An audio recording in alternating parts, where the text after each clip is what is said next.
What's good, boys? Okay, today I'm going to teach you why pointer rule of three works, okay?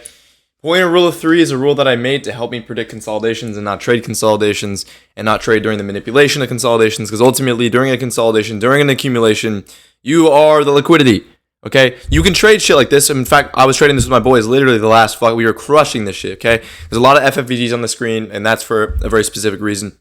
But we want to talk about why does this rule work and what is the rule? The rule is this. When you get three or more consecutive oppositely colored, meaning bullish, bearish, bullish, or bearish, bullish, bearish, pointer breaks a structure. What this means is that you're most likely in some type of accumulation-like event. Okay, what do I mean by this? Well, how does an implied move start? Sweep, FFVG, pointer. Every implied move that's ever existed, regardless of its size, will always start that way. So what happens is the FFVGs will slowly tighten and tighten and tighten. Why? Because the range gets smaller and smaller and smaller. You'll see this happening like literally in real time. Okay, here was a range, and then we react to the FFVGs here. So it shrinks the range, right? So here is the original range. Here is the original range. In fact, we'll just use NQ. Okay, here is your original range right here. Okay, we then shrunk the range because we reacted to previous FFVGs, pulled into previous FFVGs, then shrunk the range.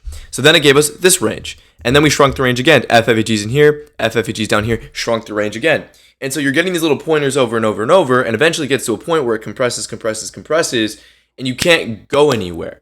Okay? You literally can't fucking go anywhere. So like, take a look. It kind of looks like this. We'll hit it with one of these. Okay? So imagine you build out a range. Okay, FFVGs here, FFVGs here. Let's say we create an implied move to the downside, okay? And then you get another entry here. You make new FFVGs here, new FFVGs here. Let's say there's another trade here, FFVGs here. And it just slowly constricts and constricts and constricts.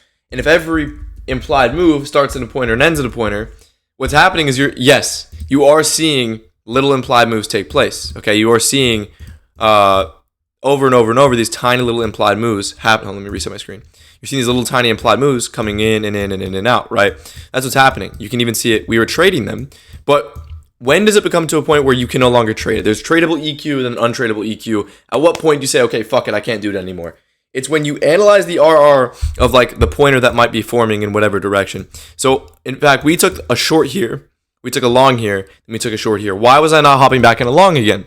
Because where is the nearest FFVG set? Well, realistically, right here. So we're going right back into the same FFVGs we reacted from. It could literally do it. Then the pointer could be larger than the order that we entered on.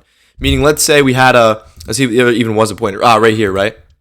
Let's say we had some type of pointer with, in this case, the pointer, it was a sweeped pointer, right? And if you don't know about sweeped pointers, then you won't understand how to look at this. There's a video on time frame alignment on how to analyze the sweeped pointers. But if we go in here, it literally already took profit. By wicking into the FFVG set, it literally already took profit. And that's what you don't understand is you're not losing the trades because you're wrong. It's you're losing the trades because you're wrong about the direction of price in that you're extending the direction of price longer than it needs to. The implied moves are so fucking atomized at this point, you can't fucking go anywhere. It's going, that's what the consolidation is. Okay, so it already actually did take profit, right? FFVG to FFVG, that's an order. How do we get in between there? Pointer, pointer, pointer, pointer, pointer, pointer, pointer, pointer, until the range compresses down into a range of FFVGs that are untradeable. And then you need a new draw of liquidity in order to make that work. So we already did make the implied move, right? Look at the sweep. The sweep is the TP, right? And that's how you analyze the sweep on the lower time frame using time frame alignment. And why are we moving back up again? Well, we're reacting to FFVGs, the lowest FFVGs in the system. I'm not saying there aren't trades in here, but like these are like that quick. When you see these ranges build together, look how fucking unreadable this shit is, right?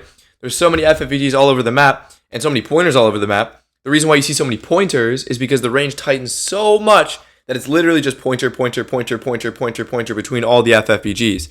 That is what makes a range tradable versus untradeable, right? EQ can be traded, but when the range tightens too much and you make too many implied moves, you're building out new inefficiencies. And then you're going to be essentially chopping and chopping and chopping until you have a new manipulation draw of liquidity. So at this point, I would literally just deuce the fuck out, right? Because think, even if we close as a pointer in this current price action, right? Let me see if there's one that's coming up. Even if we did close as a pointer, where are the limits of this trade? Well, quite literally right here. Okay, then the second pointer you get after that, it's like cooked. So why would you even take it? Even if it doesn't make a pointer and then it runs, that's great. The problem is, if it does make a pointer, you're fucked because where you entered is going to be somewhere in here, right? And all it has is the ability to go, where are all the FFG spots we could look at? Like literally in here, a pointer can form and then drop back down again, right? And that's the end of the implied move. And then it'll come back to this FFG and then make a new pointer and just keep building out the range. That's the problem. That's why you see PA look like this right now. So even if it builds out that pointer, you're still fucked. The range is too compressed. Can't go anywhere. That is why pointer rule of 3 works. Hopefully that makes sense. Let me know. Deuces, boys.